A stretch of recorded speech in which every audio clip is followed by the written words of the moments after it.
Assalamualaikum warahmatullahi wabarakatuh.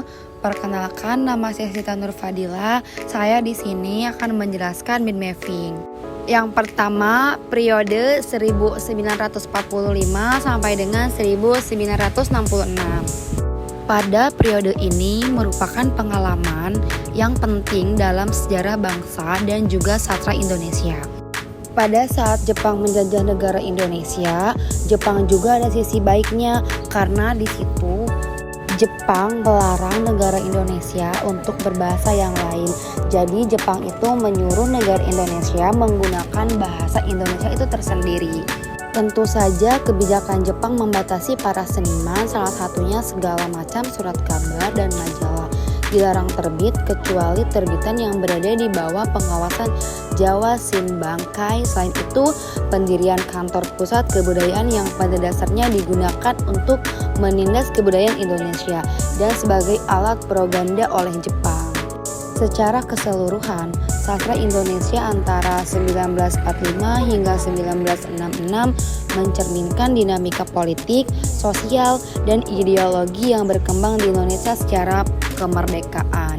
Mungkin itu penjelasan dari periode 1945 sampai 1966. Baik, di sini saya akan melanjutkan menjelaskan periode 1966 sampai dengan 1960-an.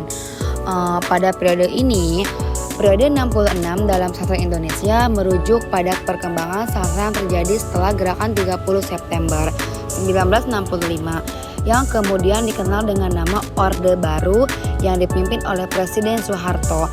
Latar belakang kelahiran sastra pada periode ini dipengaruhi oleh iklim politik yang ketat dan otoriter yang mendorong penulis untuk menciptakan karya sastra yang lebih berhati-hati, cenderung simbolis, dan seringkali berisi kritik halus terhadap situasi sosial politik.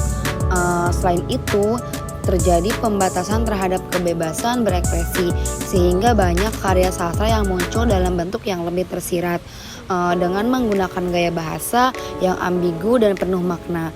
Pada periode ini, sastra Indonesia juga dipengaruhi oleh perubahan sosial yang cepat, perkembangan pendidikan, dan akses yang lebih luas terhadap media massa. Beberapa penulis yang terkenal dalam periode ini antara lain Pramoedya Anantatur, Usman Awang, dan Sitor Situmorang yang karyanya mencerminkan pergeseran sosial dan politik di Indonesia pasca G30 SPKI. Itu penjelasan dari periode 1966 sampai 1960-an. Baik, di sini saya akan menjelaskan periode selanjutnya, yaitu periode 1933 sampai dengan 1942.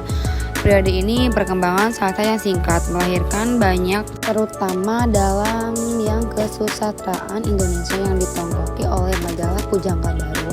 Sultan Takdir Ali Syahbana, pendiri majalah, melahirkan banyak polemik tentang berbagai pemikiran terutama kebudayaan Indonesia dan pendidikan.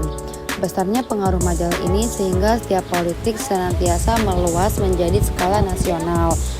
Pujangga Baru terbit sebagai reaksi atas banyaknya sensor yang dilakukan oleh Balai Pustaka terhadap karya tulis sastrawan pada masa tersebut, terutama terhadap karya sastra yang menyangkut rasa nasionalisme dan kesadaran bangsa.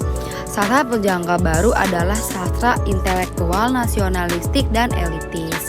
Kedua majalah itu memang punya kontribusi penting dalam melahirkan sejumlah penulis, juga dalam menampung karya-karya sastrawan muda.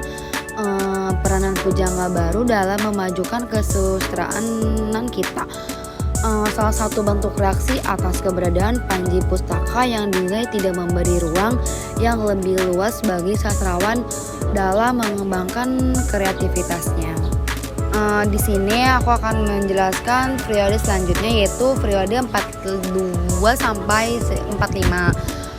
Periode sastra 42 sampai 45 merujukan pada periode sastra Indonesia yang berkembang pada masa pendudukan Jepang 1942 sampai dengan 1945. Pada periode ini sastra Indonesia mengalami perubahan signifikan akibat pengaruh politik dan sosial yang ditimbulkan oleh Jepang.